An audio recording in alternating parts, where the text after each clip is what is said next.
Yeah, here we go again. Here we go again. Here we go again. Here we go again. Maybe that's why they gave me this criminal trespass warrant. Hey, y'all, listen here now. Look, somebody tell Oprah about this. Somebody tell Reverend Jesse Jackson.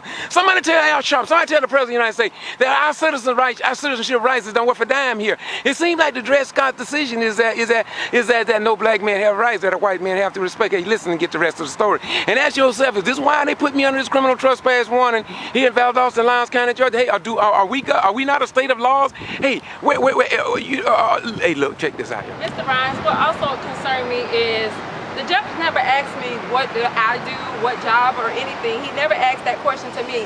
But when my husband took the stand, he asked him, where do you work at? And I don't understand why you chose to ask him instead of choosing to ask me when I was the first person on the stand and had been on the stand the whole time. You asked him what was the reason behind that. I guess you were trying to see if he worked in Valdosta and y'all could pull y'all strings, but that is not the case. So that's just something that concerns me, because I understand that this have happened to other people. I don't want to put the KJ people, but I heard some things have happened to them based on that, and unfortunately that's not the case here.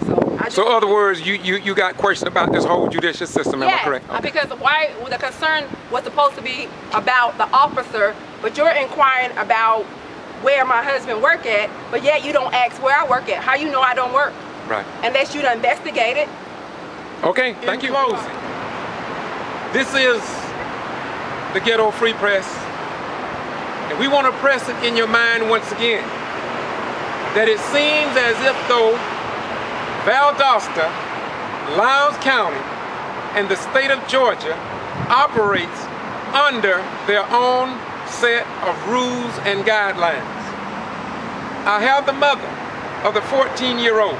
Please get that document. We are going to get a document that we feel that is very important. Now, I witnessed in the courtroom this morning, Judge Ellerbee, the Honorable Judge Ellerbee, asked the deputy's attorney to question, did he have any questions for the mother? All right, now, if Judge Ellerbee asked the lawyer, did he have any questions twice for them, yet the deputy was not even in the courtroom. So how could they ask the deputy anything? That seems like something that's very strange to me. But before I comment further, the mother can tell you better, because what I say may be hearsay or what have you. But she have a document here, and I want her to tell you what's on the document, because it just didn't seem right to me. But then again, I'm a novice at that. What you got there? This stating that on the 21st of August 2013 at 9:30 a.m. at the courtroom for the Probate Court of Lowndes County, Georgia, 2nd floor, Lowndes Judicial Building, you are hereby notified as follows. It is imperative that you appear to present evidence as required by law. This court will entertain evidence from either you or the accused if you should appear and present witness. You may present evidence, present your own witness, and cross-examine witness against you. It is your responsibility to secure the presence of your witness. You may testify at the hearing. This court will entertain evidence from either you or the accused if he should appear and present witnesses. Okay, it says if he should, so that means he didn't really have to appear. Yes. Okay, well, that's something that we're going to be looking into. But once again, and I'm a novice at this, but common sense would tell me, and maybe I'm wrong, I'm not an expert on the law, but if the lawyer could ask her question, why couldn't she ask the deputy? And one of the things you said, and I took note of it, what did you say? There was people recording and making documentation in the back of the room. Expound on that for us, please. The state attorney happened to be in the courtroom dealing with the officer today about the charges, and she was in the back writing down notes of what was being stated in the court.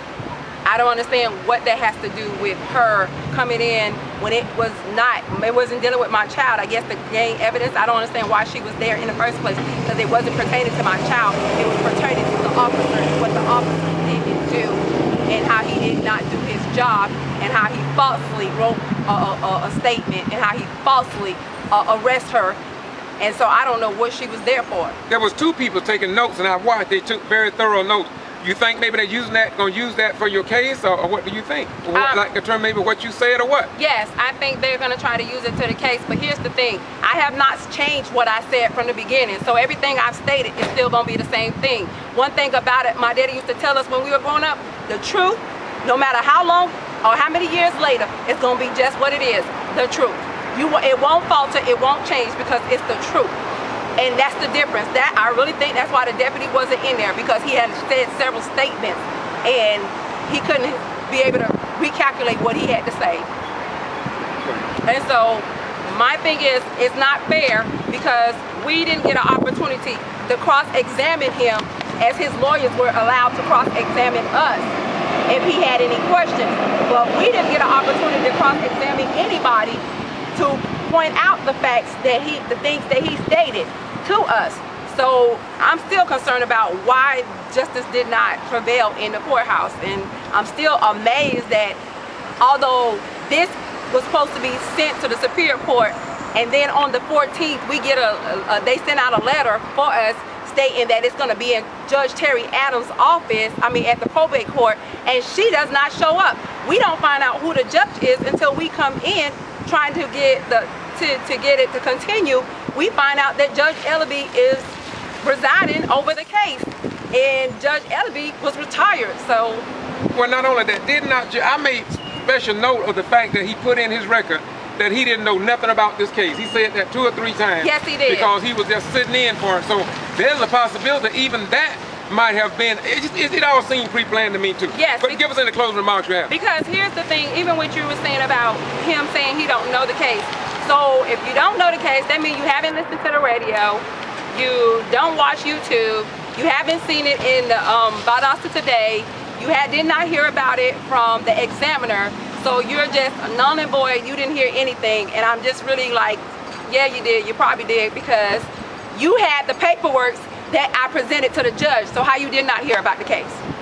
And one other thing that's made, what we found out, and we can't bank on it, but I feel, and I think you told me, and your husband feel the same way, that if this was concerning the deputy, then he should have been in the courtroom, but he was not.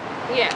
Okay. Once again, thank you very much. Okay. Once again, this is George Boss Rhymes, and this is the Ghetto Free Press, and this is going to close this out, but I will assure you that if the local South Georgia news media don't let you know anything about it, we're going to continue.